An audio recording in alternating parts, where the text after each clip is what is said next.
On the end of the jam, I take them all out every time. A new day is a new day, and a new day is a new patch.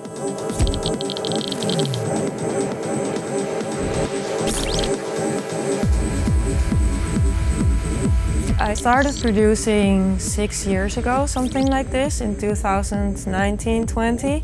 And actually, since last year, I started with the modular. The special thing about modular, it all starts when you start building your case.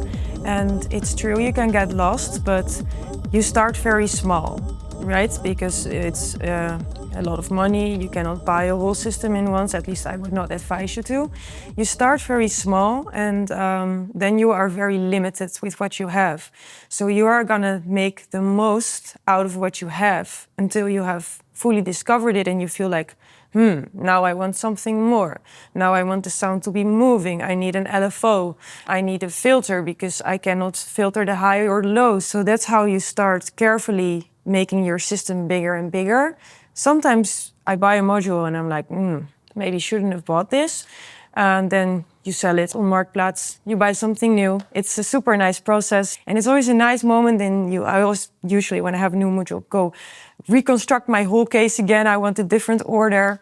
It's really the road to your final product. Well, it's never a final product. That's making it so fun.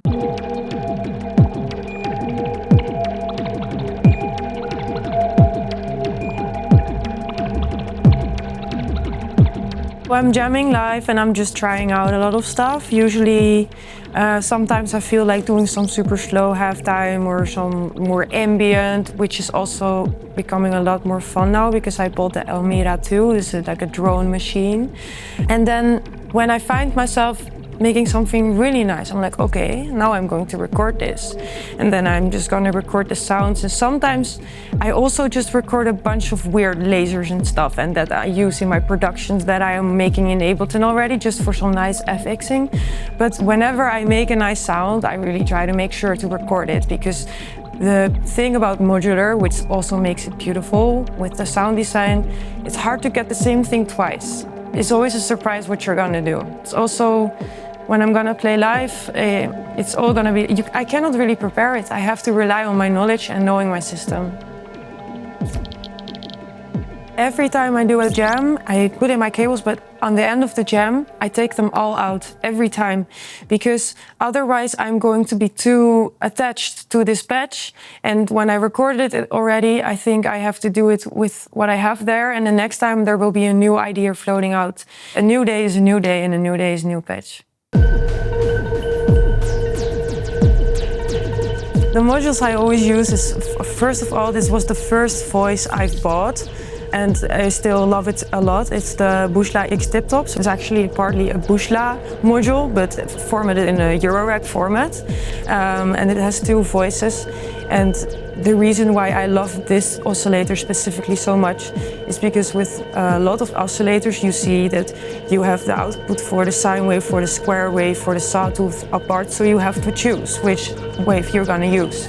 But with this one, actually it starts in a sine wave and you can slowly twist it into a saw wave or a square wave. You have two oscillators, so one goes in the square and one goes in the sawtooth. And that is also a way that is really nice during playing, because you can make the sound go a little bit, you know, it's super cool. And also you can modulate it with itself, because it has both. You can put the input from the first oscillator, you can put in the frequency modulation, and it goes all crazy bananas. You don't even need a lot more. This oscillator at itself is already a really great module. I actually bought the Doepfer Wasp filter. It was also the first filter that I used. And I am actually still exploring that it is a really, really, really nice filter. You also have 2 CV inputs. And yeah, I don't know, there's just a really nice sound coming from it. So this is the filter I mainly use. I also bought this little small-sized Erica filter. It's not really my favorite filter, to be honest, but it's just because I needed another filter also to filter the other sounds that I have in my system. But the Wasp filter, always use it, and I'm also not gonna get rid of it when I have the other filter that I want, because it's actually a really nice one. And then I have the black modulator from Erica Synth. It's really nice. You have 4 waveforms that you can choose from. You also have a noise output and a pink noise output, so that was actually a 2-in-1. Really nice, because I didn't even realize when I bought it, and then I had it, was like, oh nice. So this way I also put the noise through the reverb, and then I can put a bit of noise when I'm building the tension. Like, you know, as I always hear that at store. It's like, you know, waiting when it drops, and yeah. I have this WIMD MD SSF.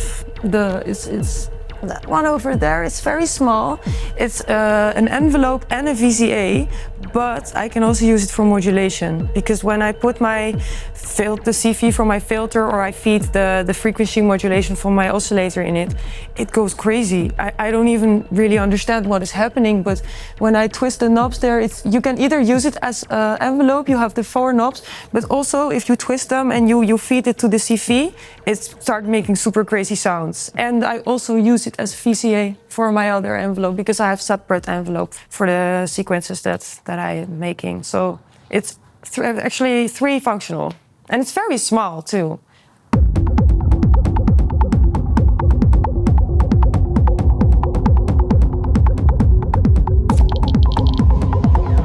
I was thinking about, first I will have my modular for sounds, and maybe I will buy a drum machine separately, but then in the end I thought it's way more fun to build your own drum machine. You can really choose your own kicks, you can choose your rim shots, and everything in my drum machine is more both based on the 909.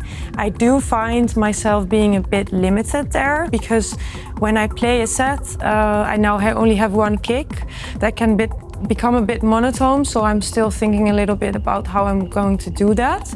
But yeah, on the other hand, it's also super easy to just use the modular. It's so easy to clock everything and link everything. You really don't have any troubles with a laptop in between or clocking problems. It's actually really nice.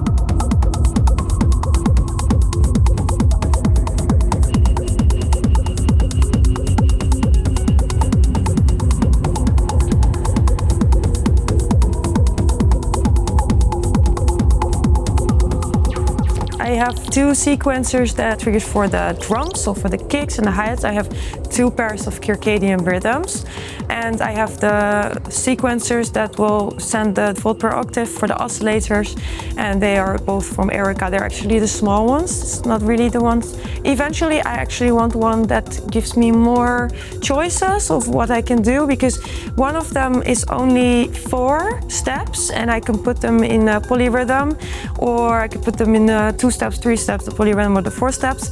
And the other one, he can do a lot actually. You can put it on random as well, and you can change from 1 step to 8 steps, and you also can change the gates, the note length. You can do some pitch bend on the note, so you get a whoop, whoop. It's actually a really nice one. It's just super small and compact, so I will have that one for sure.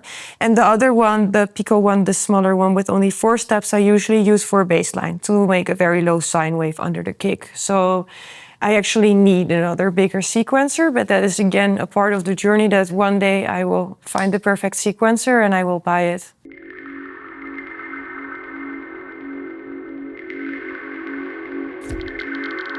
I think also not focusing too much on the sequence, but focusing more on just getting the nice sequence, and then giving it a lot of movement and playing with the envelope, with the decay and the release and the attack sometimes, and with making it moving with the LFO, because in the end, the techno that I really like, it's actually very simple and minimalistic, but you have to listen closely to it, because it's just the small things that are moving and that are making the track so nice. You don't need a lot, you just need a lot of movement, so it's organic like us. That's why you like it so much.